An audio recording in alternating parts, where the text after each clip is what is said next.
Hey, butthead, are you right wing or left wing? Beavis, I like buffalo wings. You're in the muck. Yeah, in the mire. Muck. The mire. The mire.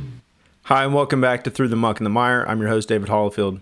For part 2 of my guest appearance on Ignore the Rant, we get into whether your crazy uncle was right the whole time and how you shouldn't trust the government, whether the Democrats are really just a bunch of socialists, and what the hell libertarianism even means. Not only that, but do we regret, or do I regret, voting for her? Jo Jorgensen, that is. So, stick around, enjoy, and keep your eye out for part 3 that should be coming in the next couple days. Thanks. This might be a nice little leaping back point into the election. I think that the entire nation is getting a little bit black-pilled on the sanctity and the trust in American systems because depending on what side you're on, this thing is 100% bogus, or the people that were claiming 4 years ago, this election was rigged, it was stolen, it was manipulated, is now saying, how dare you question this election, you fucking fool. And by now, if both sides don't have a bit of, hey, I think this whole thing is kind of bullshit, then I got to question, do people's brains work anymore? And I'll leave it open to the room. Well, I'm being called a hypocrite like left and right today, or over the last few days. And also, because I'm kind of trolling Trump supporters and shit. Yeah, I've noticed. I've seen that. You're going after it, man. There's some funny shit on there, too. I've gotten private messages that are like I can't remember off the top of my head, but pretty.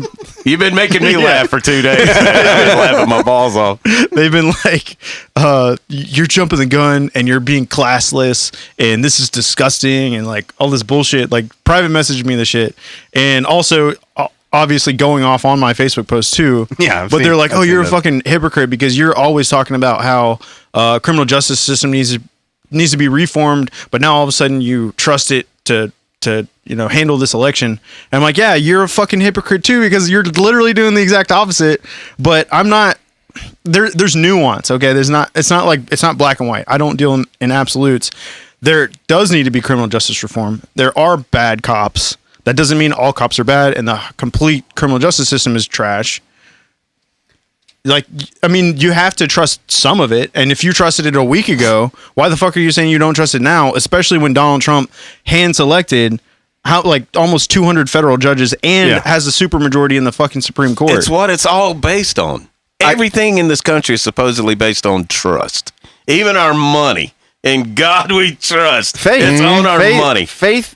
Well, this is a faith-based nation. It is. Now, you have trust in your country to make that money in your pocket worth something when you go to buy something. Not everybody does, Doug. But that's what I'm saying. That's exactly what I'm saying. Once that starts to crumble, once that trust goes away, and it's just like what you're talking about. All of that is connected together. Yeah. Once that trust is broken, it all comes down. It all comes down. When everything. I was reading an article in the Atlantic. It was one of those that's really, popping off about this is our worst nightmare and blah, blah, blah. And they were quoting this author from back in 1835, French dude that was... The good old days, you say. He was kind of like, getting to observe all that democracy was supposed to be back then from, a foreign... Frenchy view. Exactly. A Frenchy view. I did not see how ironic that was until just now. That's what we're here for, buddy. A Frenchy view. But, I don't know if he's Jewish, but I didn't see the yarmulke. We'll go ahead and assume that he is. But something he said is, without common belief, no society can prosper. For without ideas held in common, there is no common action, and without common action, there may still be men, but there is no social body. And he later also said, intrigue and corruption are the natural defects of elective government. The most weighty argument against the election of a chief magistrate is that it offers so splendid a lure to private ambition. And I mean, this is somebody talking back in 1835, seeing the system for what it could become as opposed to what it was at that point in time. And I mean, we should be looking at stuff like that and seeing how ironic that is. Well, the one key thing there was you have to have buy-in. People have Which to we believe don't have and trust. anymore. The best way to get buy-in is to have a central message. You had that up until the internet. I can remember when I was a kid, you had that crazy uncle in the shed writing letters and sending packages. He was a nut. Because anybody that wavered too far off of the central message, it was like, that guy's a loon, get him out of here. You don't have that central pipeline of information anymore, where the newspapers and the three main channels are all kind of under one very small umbrella. It's all over the fucking place. And now it's open to foreign countries, and it's the World Wide Web. It's global. Yeah, and one of the most rude things you could have asked somebody way back when is, who are you voting for? Who do you support? Yeah, be like, fuck you, dude. Yeah. I'm voting for the guy that's just like your guy, but he's not your guy, but I'm not going to tell you. Exactly. And they're going to pass the same shit regardless of who sits behind that desk. And nothing's going to change. No. No, not at all. The But I'm course of gonna hate American you history, the course of American history is very linear, regardless of who was sitting behind that desk Yes, until I know. it got a little choppy around. Well, when we went on the petrodollar. Ever since then, Yeah. where you could then you had the Fed, the petrodollar, to where you could create currency, flood markets, adjust interest rates, and you can monopolize what has value and what doesn't. Yep. Once that happened, that's when the wealth gap took the fuck off. That's when real power over the populace really came in. And then that's when everything, then that's when, if you're going to look at America, and if we do fall off the fucking rails in our lifetimes, you got to go back to that point, back in the 70s, post 60s, when that's when the wheels started getting out of balance. Yeah. Nixon. Now, what happened Nixon was the man. mid to late 90s, internet comes on board. It picks up a little bit more centripetal force. And then 9/11 happens. And then every one of these things is one more weight coming off the wheel. And this fucking thing is just getting more rocky, more bumpy. And we are in for a very bumpy ride, at least for the next 2 months. Yes. And I think it's just really dumb to try to make a prediction for anything more than 2 months out, because don't nobody know shit right now. Well, we know from this year that 2 months is like a fucking eternity in 2020, span of time. Well, I was gonna start the episode with, hey guys, it's election day again. And because days are weeks, weeks are months, and months are years at this point. And I mean, Jesus Christ, if 1 year ago you would have said that we would be talking about what we're talking about, with the national temperature in the room being what it is, I would have said, you need to put the sci-fi books down, go outside, get laid, enjoy life. You're cuckoo. Well, dude, a long, long time ago in February, I would have felt the same Back way when I then. was 24. Yeah. In February. Yeah. That's the way I felt in February. It is. Yeah. I thought, we didn't have, that we hadn't picked an opponent for Trump to go up against yet, and you still had everybody in there wheeling and dealing. I thought it was going to be Mayor Pete, but they decided to go another way and go with Grandpa Biden. And because, they basically what they did is they waxed out Grandpa Bernie for Grandpa Biden. Boy, That's what they did. Twice. Twice. Yep. They did it to Two him times in a twice. And the first time they did it for Hillary, but the second time they did it for Biden. I mean, it was. But both times they did and it they're for both- the party. Yeah, exactly. Party. Right. I don't know. And I don't know if the it's second because- time they did it for Biden. They did it for just not Bernie. You're right. And the reason they did it for that is they don't want to be looked at as a socialist party. That's why the ones that scream down at the bottom, the AOCs and Bernie, and they don't want it. The Democrats desperately don't want to be looked at by the American people as a socialist party. Because it's wildly unpopular. right. Well, I think it was also, obviously a fucking like a business play. It was like, well, Joe Biden and Kamala Harris are kind of more conservative, like more right-leaning liberals. Yes. They're not, like you said, like they don't want to be a socialist party. And they also need to be able to reach to the center to some extent. Right. And, Joe Biden and Kamala Harris obviously have a track record of being, somewhat supportive of police and the criminal justice system and stuff like that. So I think that's really what it boiled down to is like, it's a chess game. They're like, how can we get the most votes? Bernie Sanders is a little bit more radical in our opinion or whatever. So he's definitely not going to be able to pull anybody from the center that's got any sort of right leaning views. And see, that's the thing about the Democrats right now. I thought they would have already torn themselves apart. I really did. I thought this would have been the year where they just totally tore themselves apart. Because, I mean, and it's really ingrained in the party right now. You've got the old school Democrats that are, old school. They try to make deals. They try to, work with the other side. And then the other half, I would say more than half, are socialist. That's what they want. They want a socialist. They want it to be more socialism than the Democrats want to work with the center. You know what I mean? They don't want to work with anybody. Yeah. I feel like I always feel like I need to clarify this when people talk about socialism, it's not really and I'm a libertarian. I lean conservative, but just for the sake of the argument, like having higher taxes and having government funded programs isn't socialism. If you have a free market economy. So if we're keeping it a free market economy and the government doesn't control the means of production and the flow of money, then it's still not socialism. It's still a capitalist economy. It's just this is my argument to that. One leads to the other. No, I agree. I agree. If America makes that step, that drastic a step, slippery slope. Yeah, it's over. It's over. I mean, it's only a small leap. And I also have an argument to that, only because I'm probably a little.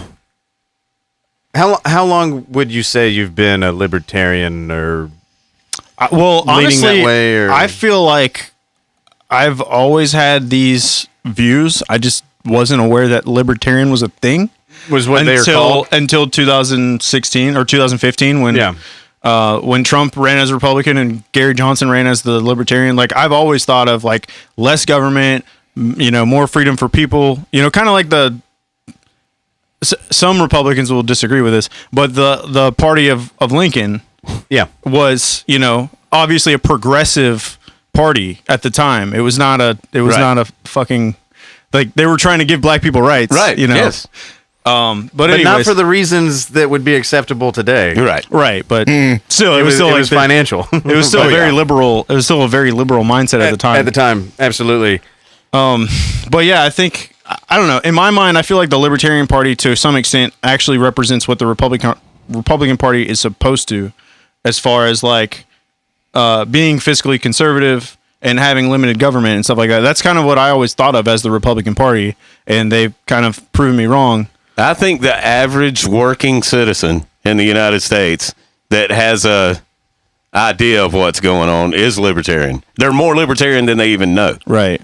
That they have no idea that they are, but if they really studied it and looked into it, they would realize that, I'm for all of this shit. Part of the problem with that, too, is that it's not a left to right thing. And people only view politics as left versus right, but that's only economic. That's only an economic scale, left to right. That's are you for the free market or do you want the government to control it?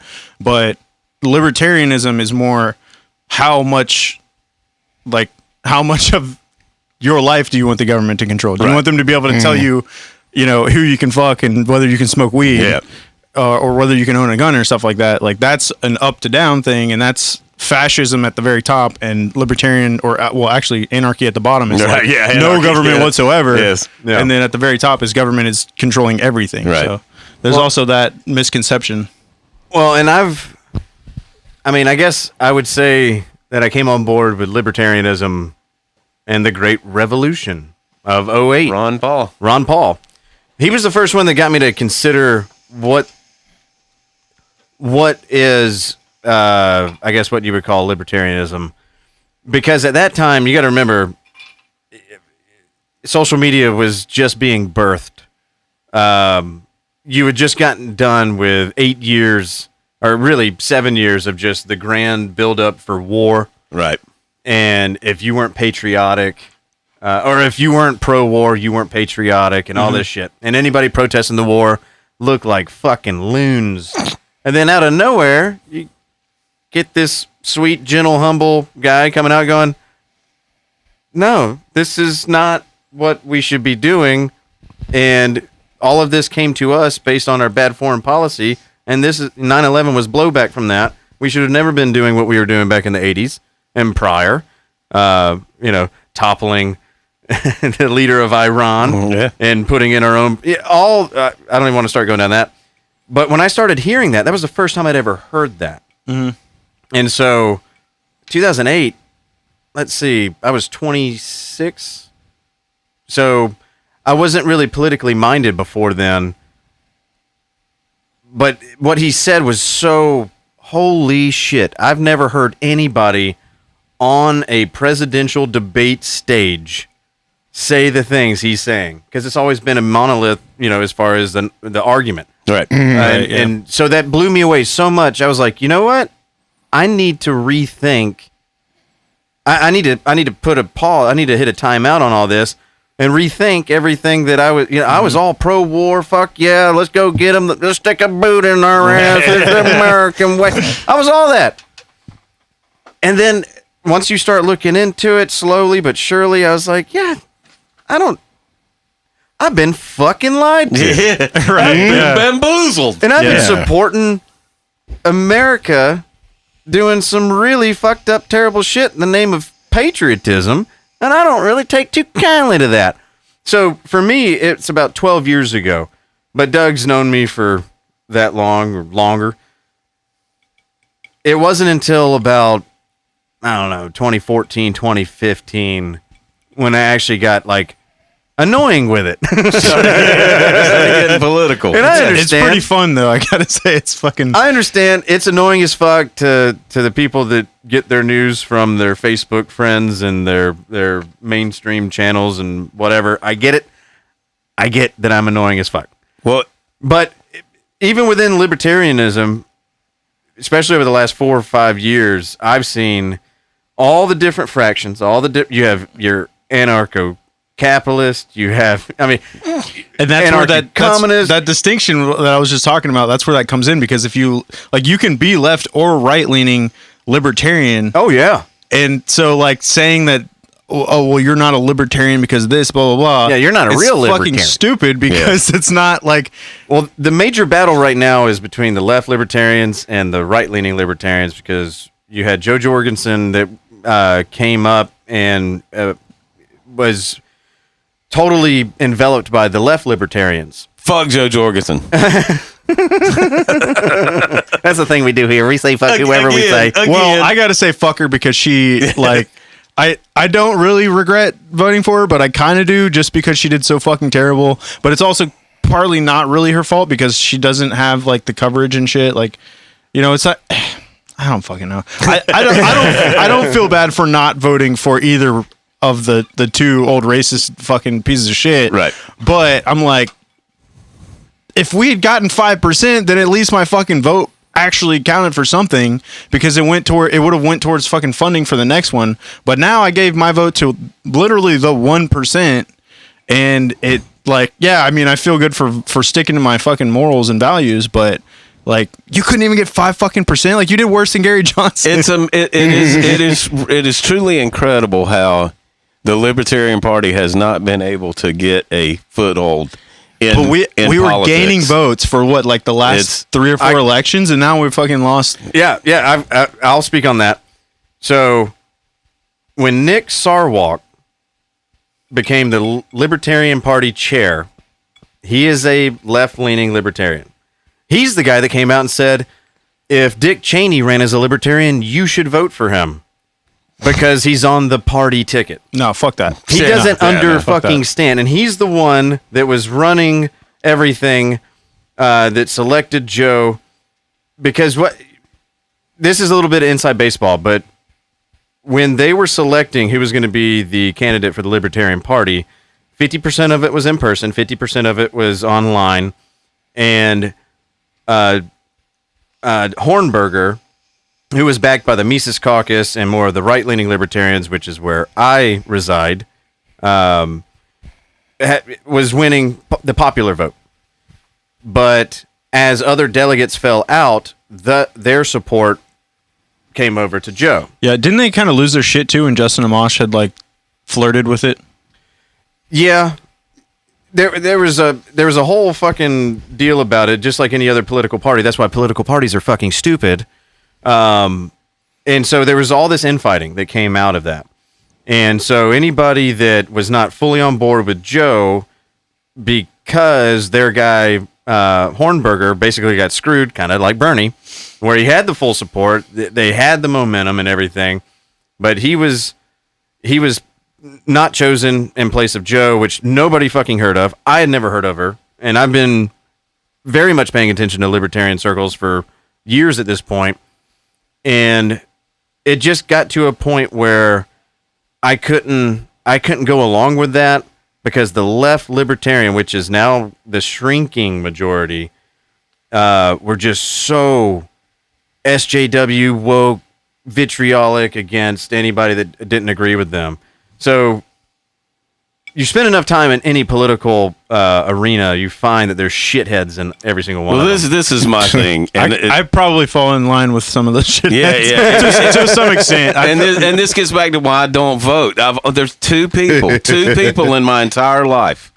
In my entire life, 53 years of living, there's only been two people that I would vote for. And that was Jimmy Carter and Ron Paul. That was it. They were the only two people that I ever felt like, and I wasn't old enough to vote for Jimmy Carter but they're the only two people that I've ever seen in politics on any level, governor, mayor, that I didn't feel like they were fucking feeding me a line of shit. Yeah. You know what I'm saying? When they talk to you, they're actually talking to you. They're not talking at you. Yeah. You know, they're actually trying to help instead of and they're not talking at you to get something from you. Right, exactly. That's my point. And you couldn't be any more opposite than them two guys. But that's what's missing in politics is the honest man. You know, it's the honest guy that'll tell you straight up, this is bullshit. What you're seeing is all bullshit. We should already know that from the fact that there's just two parties that they really allowed to come to the party. I mean, to come to the table and actually, shoot this shit out. They are actively making sure that libertarians are not invited. And I mean, it's the Green Party really got fucked. Oh yeah, the Green Party got fucked. The Democrats literally made sure that they were not on the ballots because they knew that the Green Party was going to take votes from them. Well, remember 2016? Remember 2016? They blamed that's the common popular thing is to blame the third party. Whoever's taking votes away from you, right. Which is any third party. The left, if they lose, blames the third party. Right now, the right is going, oh my God, are you Jo Jorgensen? It's like Jo Jorgensen got less than 1.5% of the vote. Yeah. She didn't hurt you even a little bit. What's hurting you more than anything is what's going on. Kanye hurt you worse than she did. Well, it depends on what state you're in. Yeah. What's hurting you more in than Georgia, anything? she got fucking 1.6 1.6. It was 1.6 at one point. Yeah. But they found ballots for Biden. I want to get to this at some point, but we'll get there eventually.